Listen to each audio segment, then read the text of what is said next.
down the field here, you can see our cattle that's further on down there, but there's approximately 47 head of cattle there, beef cattle, and these are South Devon. They're grass-fed cattle that we have. We don't use any grain on this farm, but we find those cattle work well on this type of ground for us. We have here 395 acres of land. We didn't start out with that. It's been a gradual progression over the years. My son and daughter-in-law work full-time on the farm, and that's their living, so we are a full-time farm.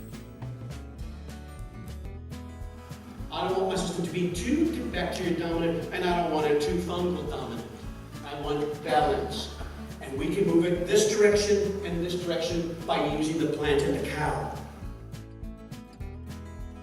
These field, as you're looking at it too, one of the things I want to point out is that it was originally seeded back in the mid-90s.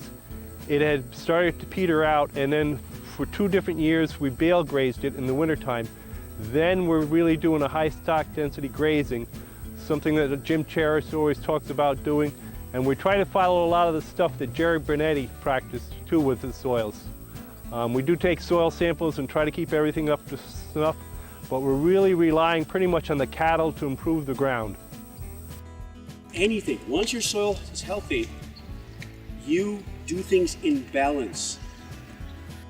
This field, before we had implemented some high stock density grazing here, it was pretty well petered out, but by putting the animals in here and really letting them work this through, both in the wintertime and early spring, we've been able to increase the population of good grasses and a lot of good legumes. So we're very pleased with that. We're looking at soil health and forage productivity, moving cattle once a day at least. Make sure we're always getting the highest nutritional quality we can and feeding carbon back to the soil. All about carbon cycling and getting the energy from the sun. Where there's carbon, there's aggregation. I want to see lots and lots of aggregates. In a conventional field, you will not see very many aggregates because they're destroyed.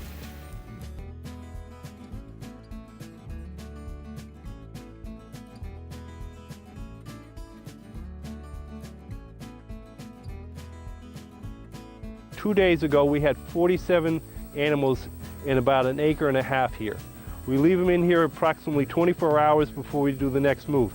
So we are moving the cattle every day, all through the grazing season, which for us starts on April 15th and ended last year on January 10th. So we really extend that grazing season out there. We try not to feed a lot of hay. It's easier for the cows to do it, and we don't have to buy diesel fuel.